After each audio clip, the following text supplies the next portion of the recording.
Hey, this is Abacus with the Spuffa Legend, and something really cool happened last night.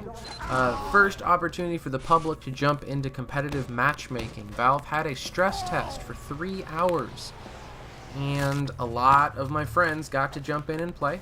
Mostly North American friends. Anyone who lived in Europe was asleep. I live in North America, so I was awake, but I just happened to not check Spuff for the 3 hours. It was really short, so that's why you're getting to watch footage of me derping around on Doomsday instead of matchmaking. So all I was able to do was talk to other people who did matchmaking, but I got to learn a lot of cool stuff about what Valve has done to make the matchmaking stand apart from standard TF2. I got to hear some common complaints people had. And I guess there's one other thing to mention before we just launch into it. A update came with it. A lot of interesting things in the update. They mentioned new competitive stuff added. We saw some cool things in the schema. The crossbow has a new healing noise, and there's a new there's a new sound that plays when you deal the killing blow to someone. It's called Last Hit. You'll be hearing a lot of it in this video. If you want to hear the crossbow healing noise, I uploaded a really short video at the time the update went live, and you can see it by clicking on Gideon, my parrot, in my HUD.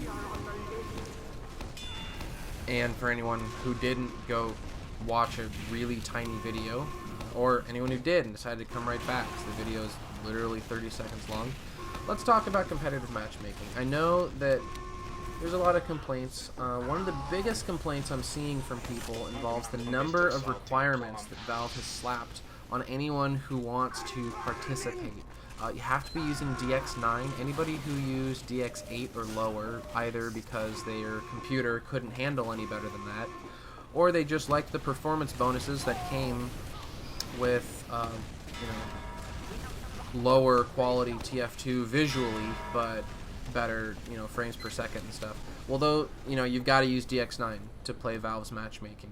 And I mean, the reason for this is because Valve wants the matchmaking TF2 to look good, because they know that just like with CS:GO and Dota, there's probably going to be people who stream competitive TF2, and there's going to be viewers, and it's going to be the first time that a lot of people see Team Fortress 2, and so they don't want blocky polygonal Lego men and low quality eyeless mercenaries whose mouths don't move and bodies that disappear the second there's kills. They want everything to look as visually appealing as possible, and that's why DX9 is happening, and I can see where they're coming from. For the same reason, you're not allowed to have a custom HUD. If you have a custom HUD, you just can't play matchmaking, and that sucks for a lot of people. I'm pretty sure that custom HUDs are kind of standard at this point. I'm one of the few people I know who don't use a custom HUD, and that's just because I'm lazy. I know that they're better than the default HUD, but you're gonna have to get used to the default HUD. Sorry. Same with the DX9 thing. If you want to play Valve's matchmaking, you gotta follow Valve's rules. One of the most annoying rules of all is the mobile authenticator. You need to have a smartphone that you have set up with your Steam account, where every time you log in, it sends this 5-letter or number code to your phone that you have to type in before it lets you through. And a lot of people are annoyed by that. Some people don't own smartphones. I know there's an unofficial, I think it's unofficial, workaround where you can get it sent to your desktop instead.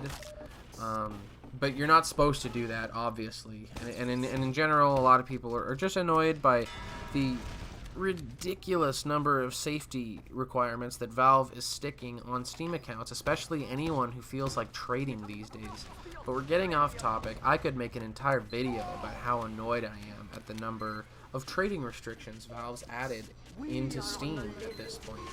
But I'm not. Instead, we're here to talk about TF2. And speaking of requirements, I hope, and there's evidence of, but we don't know for sure, that competitive TF2 is going to have some sort of a paywall. You got to pay some sort of money in order to get into the matchmaking, kind of like the equivalent of like there's a paywall in Counter-Strike Global Offensive called buying the game, but TF2 is a free-to-play game, obviously, would need a specific paywall for matchmaking only, and I think that's a very good thing, because obviously there's people who will create dummy accounts for no reason other than to hack and use the free Lamal box that's so freaking annoying. And yeah, let's get most of those people out. We're not going to get rid of all of them, as anyone who's played Counter-Strike Go can attest to, but let's get rid of most of them. So I think it's a very good thing that there's going to be, or you know, I think it would be a good thing to have a paywall. We can't say for sure whether there'll be a paywall or not. In general, anything that actually happened in this stress test, we can't say for sure it's going to be that way. Remember, it was a stress test. Their goal was to see how many people they can handle at once. And I'm assuming they got their information and they shut the test down, which is why it was so quick. But it means that the matchmaking's not complete yet. They haven't made all of their decisions. One of my friends said that there aren't even class restrictions at the moment. He said that his team went all medic. Got a feeling that's not gonna stick. I don't think Valve would not have class restrictions in competitive matchmaking, especially for 6v6 or 9v9. 9v9 without class restrictions is basically a pub. But there's a pretty good chance that 9v9 is going to be Highlander. We don't know for sure. During the matchmaking, 9v9 was grayed out. But we'll find out soon enough. But while talking about things that were actually in the matchmaking itself, people were a little nervous about. Some people weren't 100% on map choices. A couple of my friends complained to me about the presence of capture the flag maps, and I can see where they're coming from. Team Fortress 2 doesn't condone itself well to capture the flag. Capture the flag is just a little too defense-oriented in its current iteration, especially without class restrictions. Every single engineer adds another 10 minutes to the overall game time, or worse. But I think capture the flag can work, and the reason for that, at least in 6v6, and it's quite simply that 6v6 with class restrictions, there's not really enough players to stalemate the game too badly. If you have normal competitive class restrictions of one demo man, one medic, one engineer, two of everybody else, or even if you're only allowed one of everybody else, that means there's only going to be one engineer at best and one medic at best. A lot of the classes that can really lock down a defense. And so in general, I think capture the flag can work. I don't know if it'll work as well as, you know, control point or anything else, but I still think that the games will end eventually. Oh yeah, and on the topic of things that need to go, a friend of mine told me that random crits were still enabled during the stress test. No, that's not acceptable, but I'm pretty sure I remember hearing Banny in one of his streams mentioning that random crits and random damage spread, etc. were disabled, so I'm assuming that was a stress test only thing, and I'm just going to keep assuming that for the sake of matchmaking and the future of TF2. There are also some complaints about certain maps. One of my friends was annoyed that Viaduct was in there, just regular King of the Hill Viaduct, not Viaduct Pro. There weren't pro versions of any maps. The maps that were used in the matchmaking stress test were all the default maps that you get when you install TF2 for the first time. And I can totally understand why Valve did that. And I don't personally harbor any ill will towards normal Viaduct or normal Foundry or really any of the maps in the game. But then again, I'm playing Doomsday in this footage, so maybe I'm not the right person to ask, but I'm totally fine with that. Yeah, let's use default Valve maps. One other thing my friends let me know about, I'm sure this isn't surprising anybody, but competitive is going to have ranks, specifically 18 of them. The top rank is the hilariously edgy Death Merchant.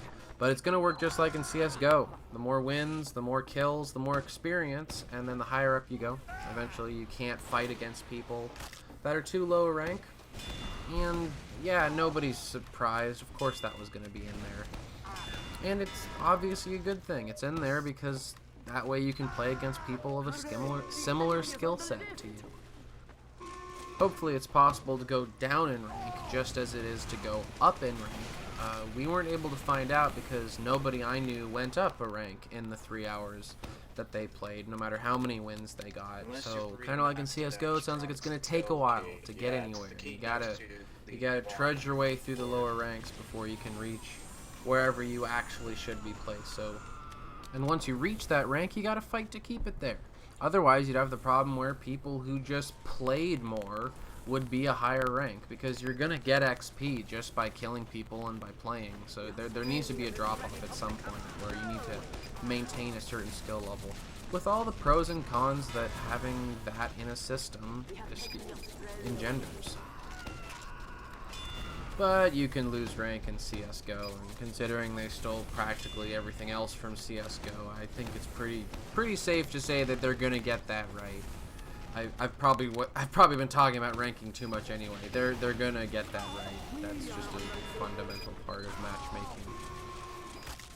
It's probably gonna be a little tumultuous in there at first, as everybody has to fight and jostle to get where they're supposed to be. So definitely, once it finally rolls around, give it a bit of time. Let all the pro elite players rise to the top, and let yourself settle somewhere in the middle where you're supposed to be. In general, I'm just hoping that they give us more matchmaking soon. I really want to jump in there, and I'm bummed as hell that I missed this 3-hour stress test. So just like me, just like you, just like all of us, all we can do is wait and see, wait for Valve to come out with actual matchmaking, and see how much has changed since this stress test.